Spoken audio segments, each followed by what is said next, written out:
So I suppose let's go over to Ren. So Ren, you've got the bank holiday coming up. Where are you heading off to, and what's the first car for 10 grand UK money you're taking with you? All right. Well, Lee's going to love that one. So I have to go to Belgium. My mom's decided to move abroad. She's decided to move to Greece.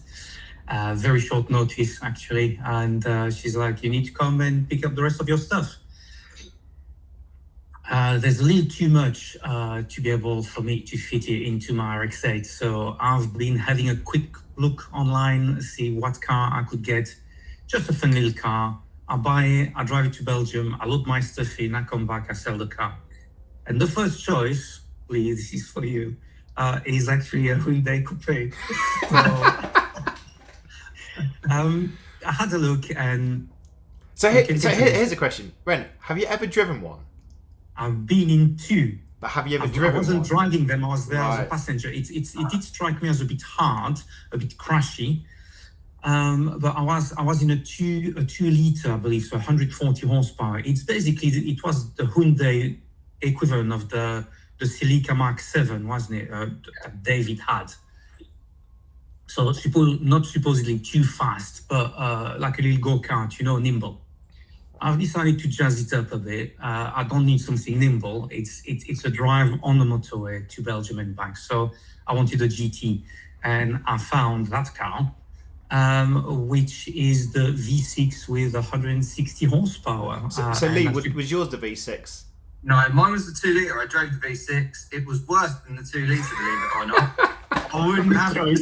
It was too. It wasn't. The only reason it had more power is because it was so much heavier. So it's about the same, and you just choose through fuel. You're better off with 2 litre. Yeah, you go from a 2 litre to a 2.7 for the V6. Yeah. I'm like, well, it's driving on the motorway, just ride the wave of torque. Although I don't think there's much of it, but You're used to an RX-8, so there's probably more torque. Well, anything has more torque than an RX-8. I think my lawnmower has more torque than an RX-8. I did find out my Fiat 500e has 2 more torques than yours. There you go. See. It's a rotary engine. You don't need torque. You don't need to pull a trailer with it. It's not what it's for. Okay, and what colour Hyundai are you going for? Well, I'm in my mid-40s now, so red. Awesome. So basically what you're saying is, I want to do it in a Ferrari, and I'm going to get the thing that I can closest look like a Ferrari. Ferrari's never, ever been desirable for me. I've been in a couple, and they sound great, but I would never want to have one. It's just red or bright yellow kind of fits my age. That and a cap, and I'm done. Convertible, even better. I think I reached that stage in my life. So aside from the got to go see your mum, why else are you going to Belgium? What kind of roads do you recommend, and what kind of drive? Well, I need to go there fast, so that'll be motorway all along. When I'm there, obviously, if I depart on Friday morning, I'll be there Friday night. Saturday, I can take that glorious Hyundai Coupe and put it through its paces through the Ardennes, for example. I can just pop over the border into Germany and see what top speed it's got on the Autobahn. I'll tell you now, not very much. Yeah, probably 70 on the way there, which is the same. Just like it's very odd. You want to get there fast, and you're taking a high-end coupe. It's not a fast way of getting anywhere.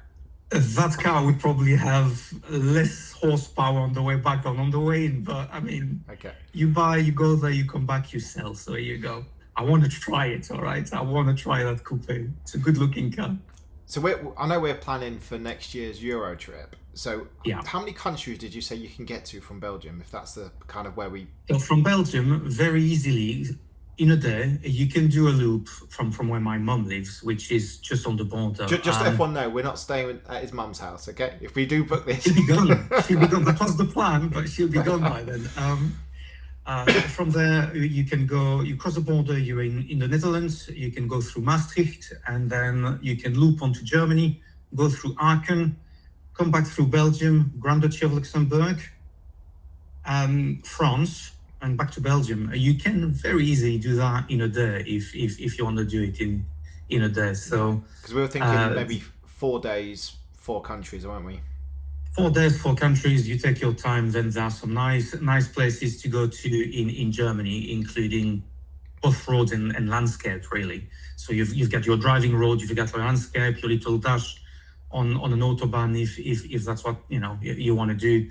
Belgium, you've got the Ardennes, really nice roads.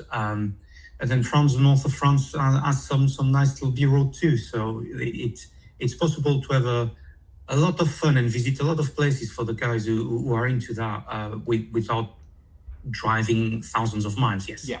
No, that makes sense. And are you still confident about the Hyundai or Hyundai? I tell you what, I'll find out and I'll let you know. So Lee, what are you thinking? You've got the Easter coming up. I've got imaginary 10k budget. What's your first car and where you going? So I am going. So my first car, 10k Easter weekend. I am getting a Z4 coupe. Nice. With the 3-litre straight six in it. So you're not taking your family? Well, why would I do that? It's a road trip. I just want to stop. Fair enough. Right on the road trip, I want to drive. I wouldn't do miles. Nothing worse than sitting in a car with other people that want to stop every 10 minutes. We did say a road trip, not a family road trip. Okay, right? okay. I was sitting there thinking, I don't need a boot. Yep. Ideally, I'd take the passenger seat out, give me less weight, more driving. And I would go with that to the Brecon Beacons. I'd go South Wales with that. That's where I would go. I think you can get all the way over to the coast, all the way towards Aber, and it'd be lovely because you don't need silly power. It will have enough. It will be rear-wheel drive. It will be engaging. Yeah. And it will be twisty. You can have a manual. You can have a decent manual. You don't want an auto if you're in Wales because you won't have all the power. Yeah. So that's what I would have. And I would have a blue one. Good question. What's that? So your Z4, has it got more power than the Hyundai Coupe? Quite a lot more. I think you go for the 3-litre, yeah? Oh, yeah. Yeah. Like the A's are all 3 litres unless you go for the M spec, which aren't quite in budget. Yeah. But that's what that would be my first choice. Yeah. And it'll be reliable. So you'll get up on Saturday morning and it will work and you'll be able to go somewhere and it'll just be nice. You won't have all the mod cons, but why do you need them? You're only in white ones. And that 3-litre engine does sound nice as well. It does. You have all the windows open. Yeah. It'd be great. And if you're after driving, you want the coupe, not the convertible. Yeah, I think the coupe is better looking than the convertible. Same for the Z3. Yeah, I agree. I'm not sure about the Z3. But also, importantly, when you use the indicators, I won't switch the windscreen wipers on. But you're in a BMW, so you don't have to use them. That's very true. Just take it off. It's part of the experience, right? It's part of the experience. No indicator use, and you tailgate everyone. It's got to be done. I can tell you, when I bought my M3, I got sent on a BMW driving course and they told me to remove the indicator store because I wouldn't need them. They also told me that I was the most important person on the road. So what I should do is always drive millimeters from the person in front of me. It's the same school as Audi drivers, isn't it? It's similar. Audi undertake a bit more than the BMW drivers. Use their lights a little bit more. Yeah. 100%. And so I've been to Wales a couple of times on driving. I got to admit, some beautiful roads and coastlines over there. I think you've done it a couple of times now, haven't you? You and your friends done a couple of road trips there.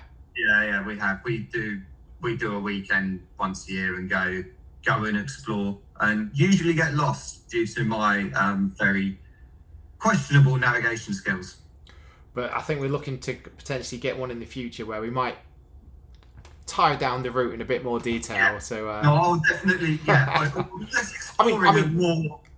Still nothing better than getting lost. I find that my wife hates it when we're lost, and I'm like, we've got 2 phones between us and a sat nav in the car. It doesn't matter. Let's just drive and see where it takes us. Yeah, well, I think that's part of the experience. To tie everything up here, really, one of the things is driven by Espresso. We want to organize a road trip in Wales, through Wales at some point. So that's pretty good. And we're joking about passengers, not passengers, family road trip or not. We have at some point a video coming up with the best, our top 3, top 4 best cars for a family road trip as well. So we'll have a bit of both. We have the cars just focused on the drives only and leave the family at home for the weekends. But we'll also have very soon a video with the cars we get if really we have to take the family along for a ride. Yeah, no, that makes perfect sense. That's good. So I'll come on to my one now. So I haven't done this, but I really fancy Scotland. And I think instead of going North Coast 500, because I think it'll just take too much time, including getting there and getting back, North Coast 300. So for me, North Coast 300, a bit less traffic. I could just take my time a bit more, see the things, and then it's like everything from like the Galloway Forest. You've got the scenery around. You've got a couple of lakes as well. To me, I think that would be phenomenal. And I've got 2 completely different cars. Okay, so the first car number 1, then go on. Car first. So this is, I get the car and I can hand it back afterwards, and it's sub 10k. Okay, I'm not owning this car. Okay. Bentley Continental 6-litre GT. There's a couple Cat C's flying around, and I'm like, you know what? For 4 days, I reckon it'd work. It has to work for 4 days. Just for 4 days, and might not work much longer, but 4 days is good. And I think the 200 miles up, it would be an absolute beaut. 200 miles back, absolute beaut.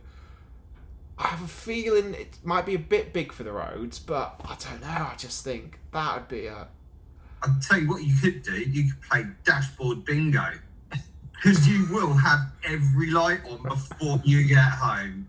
As long as it's not my car and I'm just borrowing it for 4 days, I don't mind. Yeah, I watched somebody who bought an old Bentley recently, and Mark Watson, the car wow guy, and he got the new one and the old one, and he compared, and you'll have fun over there because the old one doesn't have any brakes whatsoever. It's a little bit roly-poly. As Lee said, about every single bulb that could come on the dashboard went on, and from time to time it was limited in power. But it's a good. It will still be faster than that coupe. It will still be faster. You never know. The turbos will turn off, and it'll still be faster than that coupe. I think the RX-8 is faster than that coupe, but it's a good-looking car though. The Continental GT. Let's be honest. It's like your pro footballer moment. Yeah, 100%. Like I said, I love it. I wouldn't want to own one outside of warranty. No, 100%. So yeah, so that's my one. So Lee, come back to you. What's your second car for your trip to Wales?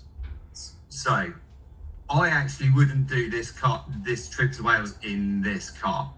Okay. I have bent the rules slightly because I'm like, why would I? If I've got that's the Z4. It's the best car for Wales. It's small enough, it's light enough, and the roads over there are wide enough that you can exploit most of the power. Yeah. But where I would really like to go on a road trip that I haven't done properly yet is Cornwall. Yeah. Because I've not done it, and I think it's a beautiful part of the country, and it's south, so it tends to be a bit warmer. So therefore, I think I sort of rattled through in my head, what's the perfect car for Cornwall? Roads are narrow, tight, twisty. I don't need power. I need small and nimbleness. Yep. And I went back to my teenage years where all I really wanted at that time was a 182 Clio. Yeah. And I think... My friend had one of them, and it was mint. And he replaced it for an MR2 later on, and I could swear the 182 was way faster than the MR2. But you can take the interior apart of a 182 with a flat-headed screwdriver. It's French, you could just pull it out. The best thing about that is you can replace everything in the interior with a flat-headed screwdriver. Like, you don't need any other tools. So if it breaks, I've got a toolkit. Like, it's fine. And I think you get one of those, and for £10,000, you are getting the best of the best example, the most pampered, cared for example of a 182. And you could buy a really decent one, do 1,000 miles in it, tour around Cornwall, be a bit hipster about it, come back, sell it, and you'll lose zero money. I think that's a good point. I've got to admit, my second choice is very similar to yours, but we'll go on to Ren. So, Ren, what's your second choice for your Euro trip? So we are still in the realm of GTs. I still have to go to Belgium and back. It's still mainly motorway. I just need a car that can drive at, let's call it, a continental rate of pace on the continent. It's not 70 over there. It's more what you feel like. So I need a car that can drive fast for long periods of time. A car that is also big enough, has enough space at the back to put all of my boxes. So I've decided to think a little bit outside of the box, and for $5,000, I found this glorious example of a Chrysler 300C.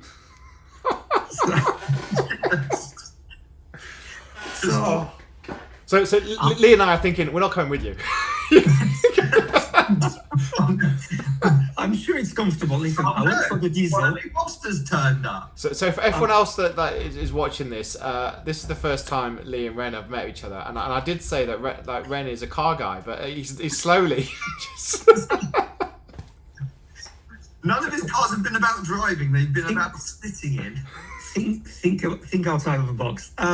Listen, I'm not sure about the American cars in general, but the Chrysler 300C is basically a German car in American drags, right? Everything underneath is Mercedes-Benz. The chassis, the engine, the gearbox.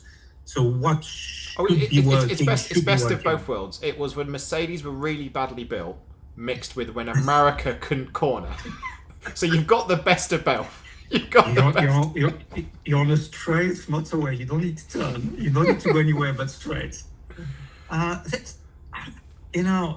think it appeals to the teenager inside of me. That car looks like a gangster car. Okay. Is that when you replace the front grille to make it look like a Bentley?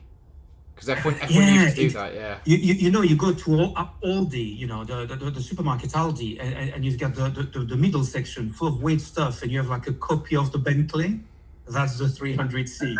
That's what you pick. Island Dreams, I call it in Audi. The Island of Dreams. Yes. I've got to admit, I did have a soft spot for the Chrysler. What was that convertible one called? The small Spitfire. Was it a Crossfire? Crossfire.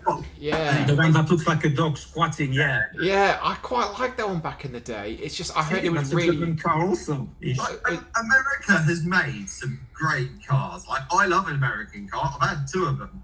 I've had more than two of them. But they are awful examples. I've had the SRT8 on the 300C, which you would only buy because it's got a Dodge Viper engine in it. Yeah. Right? Two terrible cars. They're both Mercedes in drag. You're better off in the Mercedes equivalent. Because at least that was built properly. Yeah, but it's only for a weekend. I'm not owning it, right? So that's also why the V6 3-liter diesel. Oh, diesel?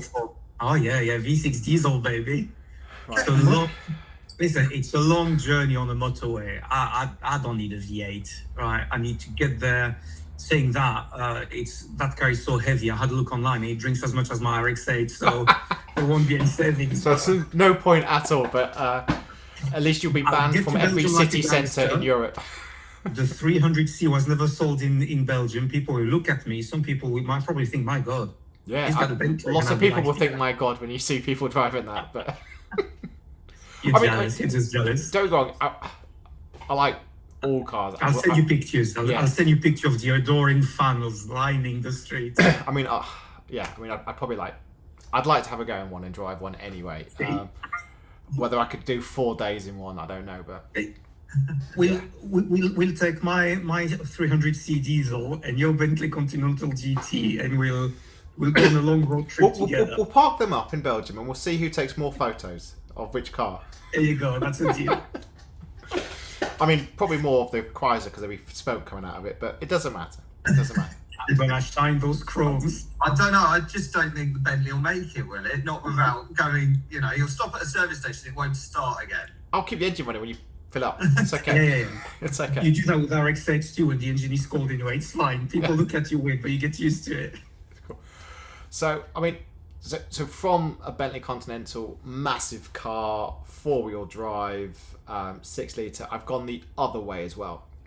So a bit like Lee, your choice. So I've gone for, well, if I get to Scotland, lots of twisty roads, a lot of mountain roads, sweeping roads. They're fairly narrow. I'm like, well, what's one of my dream hot hatches? So I love a bit of a turbo. I love something Italian. So it have to be an Abarth. Little Fiat Abarth. I'm just in red because I love my Italian cars red. I've had a couple of Alphas now. They've all been red bar one, which was black. And I'm like, actually, I think once you're up there with the little pops and crackles and everything else, I think it'd be ear to ear smile, manual. So complete opposite of the Continental. But I think once you're there, actually even better, I'd park the Abarth in the boot of the Continental. Jet it out when I get there. Just pull it out. Pull it out. Say, get the 300 to tow it up there. That's what you need to do. That's what I need. And Lee, I know you've got one because I saw it when we came up last time, and there will be a review incoming. I was actually looking for the dates actually over Easter as well, and through Turo I can actually get your one for 42 quid a day. Yeah, it's good, isn't it? Yeah, so I thought that's not too bad. What I might try and do is I might have some discounts for anyone watching as well for the actual Turo's fees. So I'll try and post them at the bottom as well. But I do think I prefer the Abarth over the Clio. I prefer a turbo. I just prefer the way a turbo drives.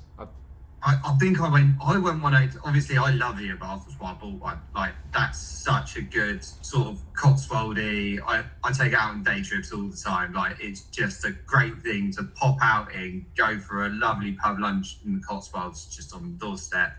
Like, great thing to have. But I've not had a 1.8.2. Yeah. So I was like, I've got to go 1.8.2 because it's that teenage. It harks back to the teenage years. Yeah. No, absolutely. As this comes on to our point, right? So that 10 grand budget, right? Would I own the Bentley? Absolutely not. Would I buy an Abarth as a secondary car? Probably. So Ren, would you have a coupe or a Chrysler if you actually had to keep that car? As I said, I actually considered the Chrysler for a while. Out of the was that when you're having a midlife Chrysler? Were you? Out of the two, if I had to own a car, I'd probably go for the coupe, but then I'll go for the 2-liter manual, preferably the S3. You know, the third generation was just better looking. Let's be honest. And then you're basically driving 140 horsepower go-kart everywhere. And yeah, you don't have that big honking V6 just weighting the car down at the front of it. But yeah, the Chrysler 300cc. I want to drive one. I want to drive one long distance. I bet they're comfortable long distance. You know, those big chunky tires. And could I live with it daily? It's a bit big, isn't it? It looks like an aircraft carrier. I don't think it fits in half the street. The problem is where you live, you get pulled over every 5 minutes. Yes. Empty your pockets. I remember back in the day, a lot of people used them for wedding cars. Cost-effective wedding cars, yeah. If you squint and if the car is really nicely buffed and shiny, it almost looks like an old Bentley, doesn't it? Yeah. I tell you what, just go the extra step further and get the limo converted ones. Oh yeah. Just go the extra bit, right? Because then you can have all the hen and stag parties you want in the back. Fantastic. And I can pick up my boxes from my mum. Plenty of space, yeah. Can you imagine doing a driving tour from England to Belgium in one of those extended ones? That could be quite epic. Take it in turns. Entertaining with a bunch of mates in the back. I was gonna say 15 people strong hen party at the back, maybe. I don't know if I'd want to clear that mess up. No, I don't know what would be more unstable, but yeah, no, that would be awful. Well, I'm gonna wrap this up now, but yeah, thanks for your feedback on the cars and destinations. I think it's fun and it's interesting, isn't it? But yeah, so we'll all catch up soon. We'll do one next week as well, and in the meantime, ciao, and we'll catch you all later. You take care, guys. Bye-bye. Take care. Bye.